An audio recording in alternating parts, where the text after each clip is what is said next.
Hi everyone, I'm at Pleasure Beach Resort in Blackpool today and I'm going to take you on a behind the scenes tour having a look at some of the rides and attractions here at Pleasure Beach. When I managed to get hold of a ticket to one of Pleasure Beach Resort's new behind the scenes tours, it felt a little bit like this. Overjoyed, enraptured, entranced. Are we ready? Yes. Good. In we go. The new behind the scenes tours allow you to experience unrivaled access to the park as they pull back the curtains to reveal some of the inner workings of its rides and attractions. And to get started, we're going to be taking a look at the Revolution.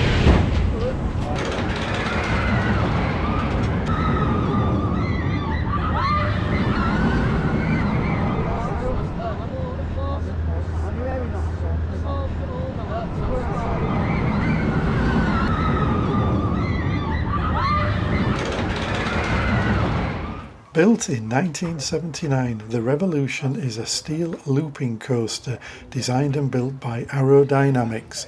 It originally cost £1 million to build. Officially classed as a shuttle coaster due to its launch mechanism, the ride at Pleasure Beach Resort is one of only 3 of these types of ride left in the world. It is in fact the only one still in operation today, with the other 2 rides standing but not operating. One first thing to note, which for us operators this is, on this gate there's a little button here. Right, so when the gates close and this button's pressed in, there's a little light that comes up in the console that allows us to know that someone's coming up. The Revolution was the first modern inverting roller coaster in the UK, and standing at a maximum height of 56 feet, it is the only Aero launch loop coaster to have a cantilevered support structure, which allows it to fit nicely into the park, intertwined between many of the other nearby rides and attractions.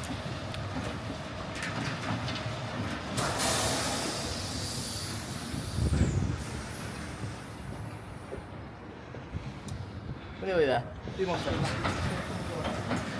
Some lovely views from up here. They make section nice as well with dipper running and stuff.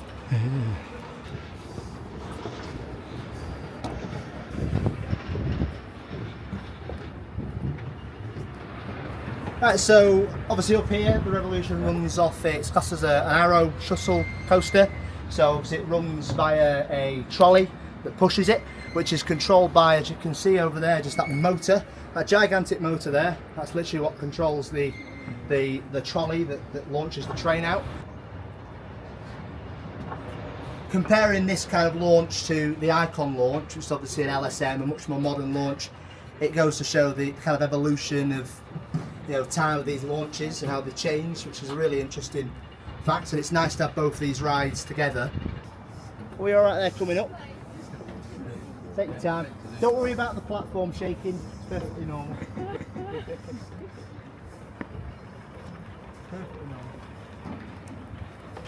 We're currently standing at the far side of the ride, the opposite end to the station. You'll see in front of us the long return path into the vertical loop. The train reaches speeds of around 56 kilometres an hour as it travels through the loop in either the forward or backwards direction.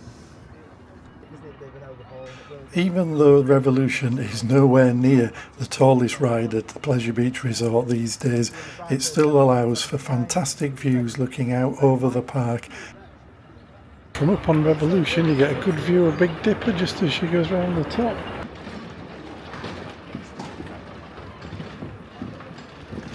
The ride originally had red track and a white support structure, but was repainted and renamed for a period in the 1990s when it was sponsored by a soft drinks company. The Iron Brew Revolution was painted orange and blue to tie in with the well-known drinks brand. And then since 2017 the ride has been repainted in the grey and white colour scheme that we see today.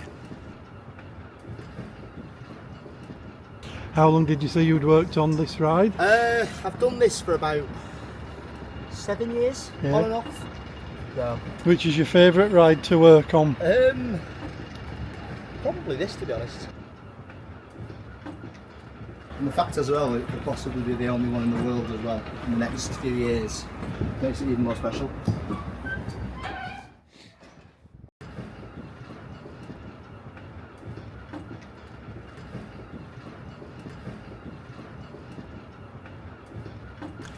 The Revolution is still well loved and is a firm favourite of many of the guests who visit the park. Next we move on to one of the latest rides at the park, Icon.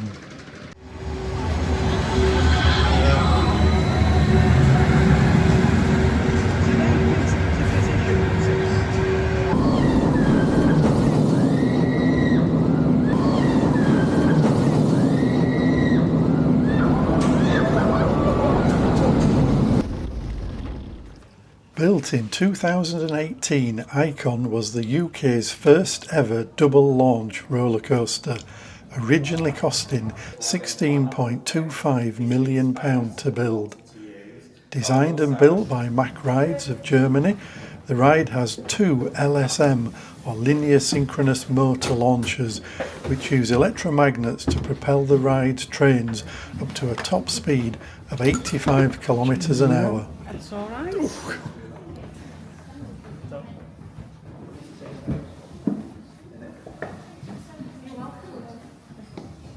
Please don't fall. Well done, guys. You're doing really well.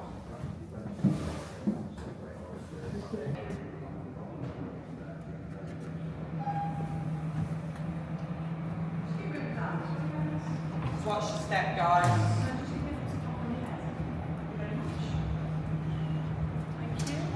Just watch your step there, guys. Can I just give you Go this? to swap. Thank you. Cheers. Let's go and have a wander downstairs. Watch your heads, guys.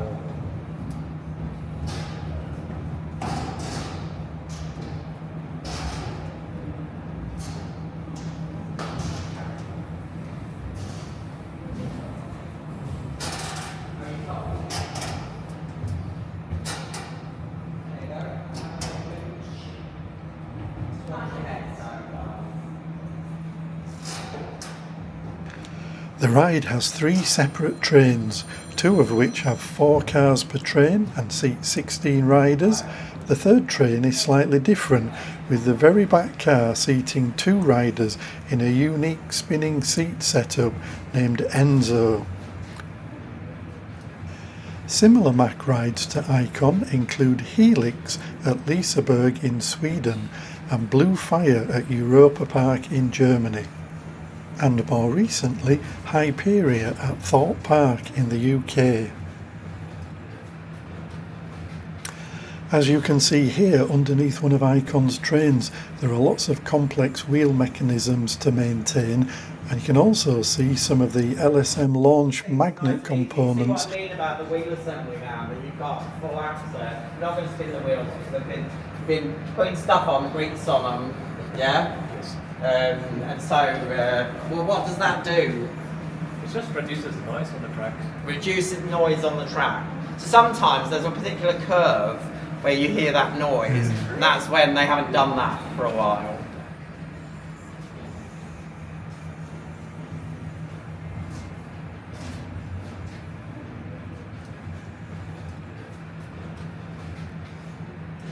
For both the restraints for the charging for the wires as well. And these kind of goes round. Here you can see the rear of the transfer track that allows trains to be added or removed from the ride. When trains are removed from the ride for storage or maintenance, the trains themselves don't actually sit on track in the usual way. They're suspended in a cradle whereby the actual wheel assemblies are allowed to dangle freely for easy maintenance.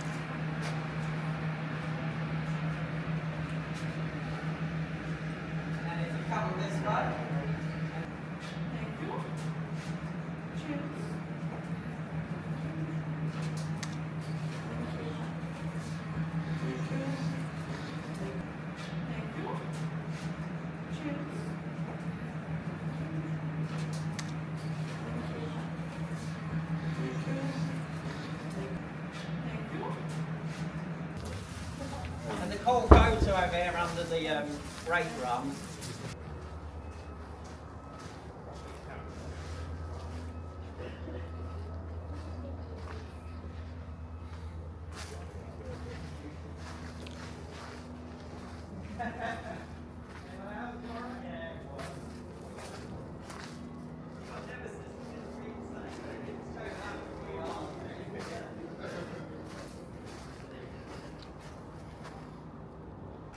Here you can see the back of the transfer track once again, right next to the second launch. This second LSM launch launches the train into an 88.5 foot tall non-inverting junior Immelmann loop, and during the course of the ride guests will experience G-forces of up to 4.3 G.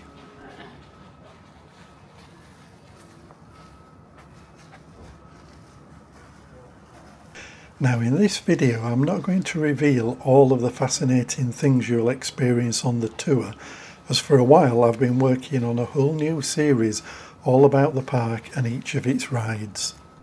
The new series will be available on the channel shortly, so don't forget to subscribe to be kept informed when the episodes are available. And now it's time to move on to the flying machines. First devised in 1902 and then built in 1904, the Flying Machines is the oldest continually operated amusement ride in Europe. The prototype for the ride was first exhibited in May 1904 at Earl's Court in London and had fish-shaped cars which riders sat in rather than the rockets found on Pleasure Beach's version of the ride.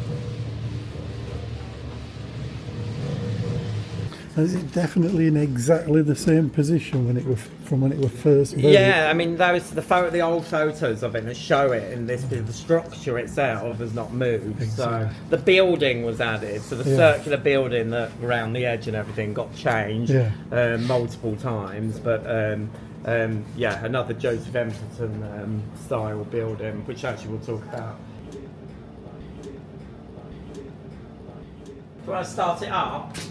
So you'll find that it's suddenly going to become a bit more noisy in here, and you can imagine what it'd be like when both motors are going. The operator has, I say, an easy job, but they don't have an easy job because they've got to deal with all the public as well. And this is what I would call a people eater ride, having 80 people on each ride cycle. So it's great for throughput, which is good because of its position in the park. But the operator presses a button, runs through its ride cycle for 4 minutes, and at the end there's no brakes. We don't want brakes, that would be bad if you can think about it. There's no restraint. It just cuts the power, and then the rockets all come back to their parking position. So you'll be able to tell when it gets up to full speed. It'll take a little bit to do it.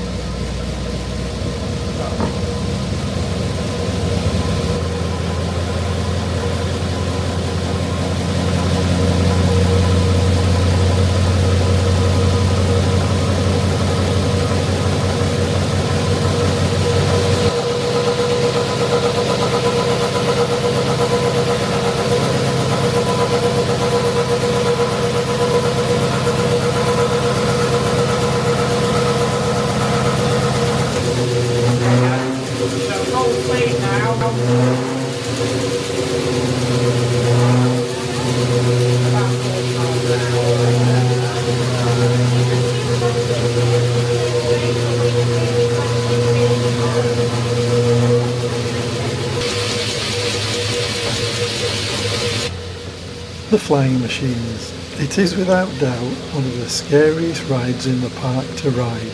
It looks fairly gentle, like a roundabout or carousel style ride, but don't be fooled, it's a very thrilling and exhilarating ride.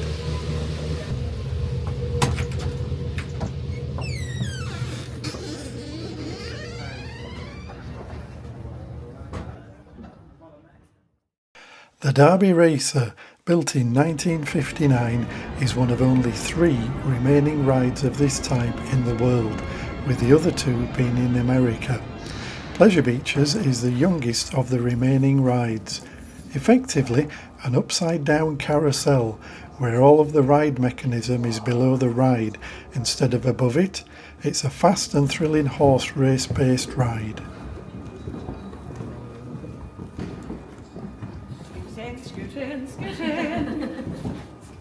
Our main component is that one there, so when I came in, the first thing I did, I went to this panel. So you see the green padlock that's on there? That's basically for us to be safe, so that, like Leanne said before, is that no one can go in there, start controlling it now and sending the ride off, because I don't think it'd be very good as stood there and they're setting the ride off. So that's what the operators have to do every morning. So what we're going to do, we're going to go downstairs, let you have a walk around downstairs just to see how it all works. Just be mindful of your head. Obviously there's low ceilings, obviously there's grease, it is a working ride, and obviously just be careful if you get anything on your hands. So if you head towards Leanne and just go downstairs. I've already got grease on me. Yes, grease. You can take as many videos and photos as you like, one on all. Originally designed by Tom Pryor and Frederick Church of the Venice Amusement Company, the version at Pleasure Beach is a copy of the original and is designed by the general manager of the park at the time, Frank Wright. The ride comprises of 56 horses which race on top of an 82-foot diameter circular ride base. The horses travel very fast for a ride of this type, with the outermost horses in each row reaching speeds of around 25 miles per hour. The horses travel up and down whilst the ride is in operation, and originally they travelled backwards and forwards, racing one another as well. However, due to the age of the ride, the complexity and the maintenance needs to keep that feature in operation, none of the 3 remaining versions of this ride actually have that feature in use today. Here you can see the crawl space between the different sections of the ride for engineers to be able to get to maintain all of the different parts of the ride.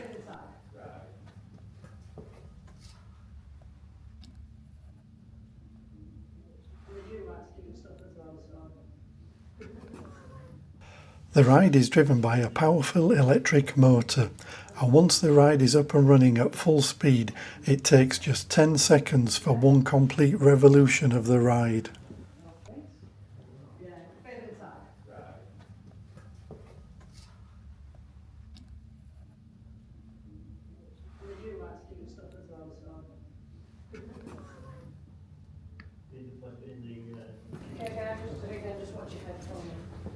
Located under the ride is a mysterious tunnel shrouded in secrecy, but more about that in a future video.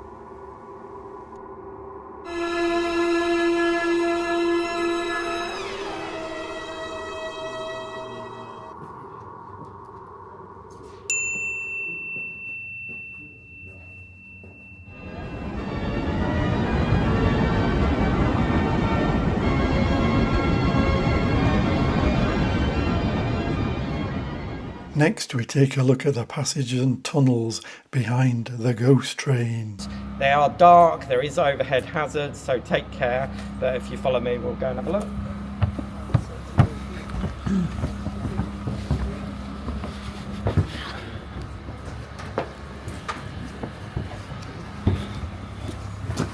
Cheers.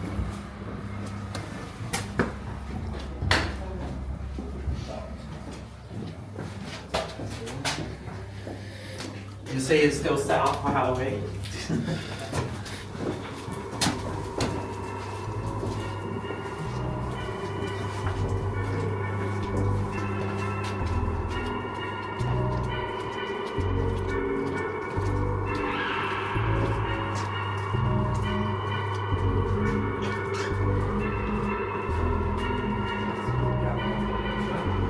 It's a really intriguing building, isn't it? It's cool, isn't it?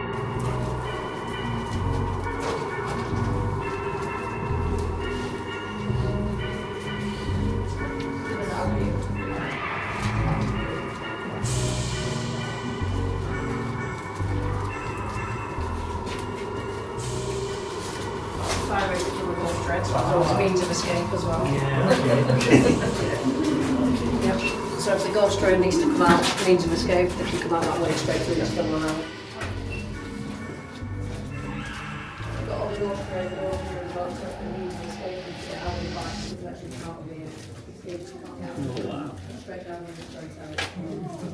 So they're all connected when you said about Wallace and stuff, so just want to pull through. So then we come out the back there and straight down. Then go down to the bottom here on the right, that's Wallace's one, we just see. Watch your head, guys, as you come through there.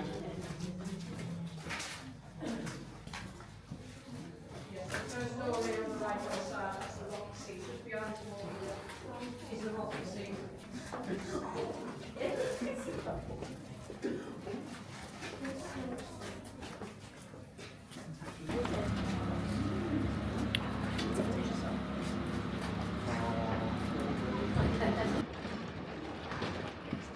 Pleasure Beach Resort really do set the gold standard when it comes to events like this, and I'd highly recommend that you keep a lookout for when they release more tickets for similar events.